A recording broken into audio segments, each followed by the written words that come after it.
Hello. I realise I have a lot of leg in this shot, but you'll just have to deal with it. So, when I was on holiday in Sydney recently, I got this copy of the Battle of Maldon, which is an Old English poem, one of the last Old English poems. This is sort of like some kind of like university edition with like some very interesting introduction commentary as it goes on. I really like the Battle of Maldon. It's a good poem. Basically, it is about the Anglo-Saxon and the English of the Old English period going up to the northeast and fighting against the Vikings, who are trying to extort a bunch of money from them, which is what Vikings do. And normally the policy at this time had been just pay the Vikings off, but the sort of brave lord of the English, Byrhtnoth, he says, no, fuck it, we're going to fight. Basically, and the English lose. The English get absolutely wrecked by the Vikings, and so this poem is sort of about their sort of finding heroism in sort of serving your lord to the last, and sort of being brave to each other, keeping your oaths, that sort of thing. And so essentially, all the English die.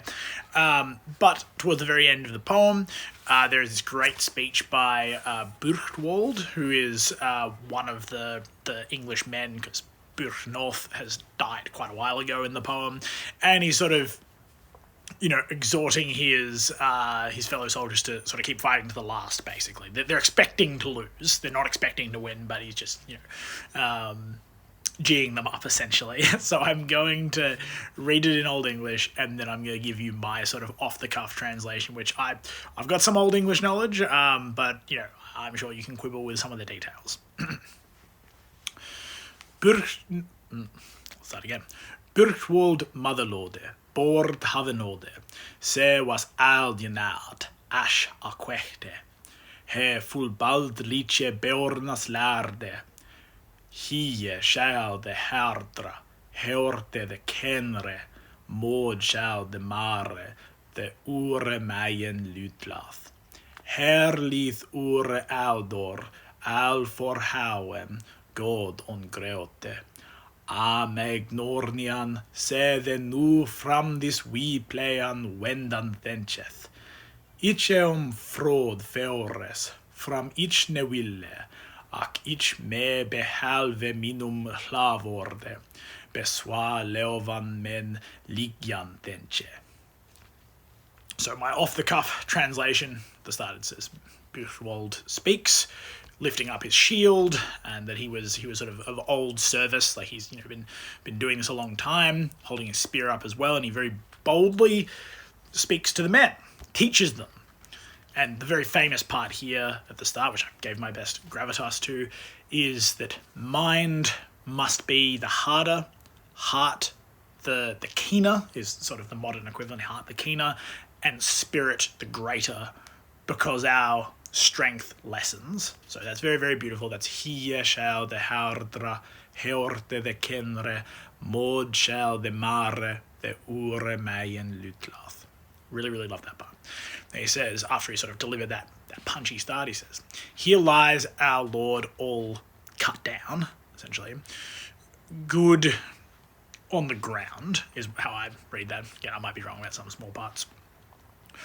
Always you may mourn, he that now from this battle play thinks to turn. I am wise of life. From here, I do not want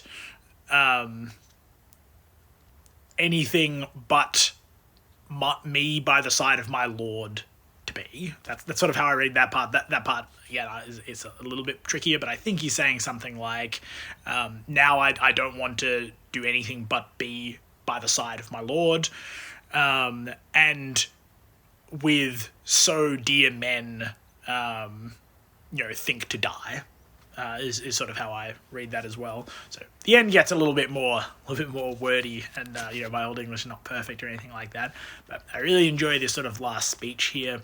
In the introduction to this, the editor, I think, Evie Gordon, is talking about how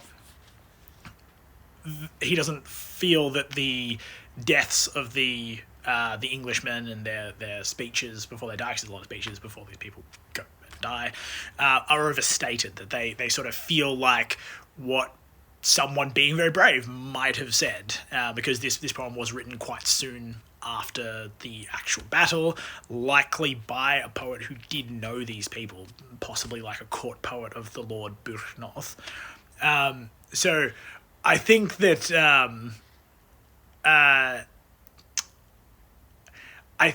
one of the other interesting things about this is that a lot of the imagery of sort of like calling the Lord sort of like a ring giver, that's a really popular one from like way back in Beowulf, ring giver, that sort of thing, which Beowulf's probably written somewhere in the 700s, or written down, like the language that's being orally spoken, written down for the first time in the 700s. That's what I understand to be the case. This is written in like 1050 or something like that, I believe. Again, I could be wrong. I think it's something like 1050. So it's like 300 years later, and I'm pretty sure that idea of your ring giver as your lord, and sort of boasts made in the mead hall, which again is something also mentioned here, like in Beowulf. I understand that in Beowulf, that's already kind of like thinking back to the heroic days of the past. Like that's not a common thing that is still kind of the relationship that like warriors and lesser nobles have with their lord, and that's not the kinds of buildings that they congregate in, and it's already harkening back to a previous time. So this being 300 years later than that means that that's sort of an ancient thing.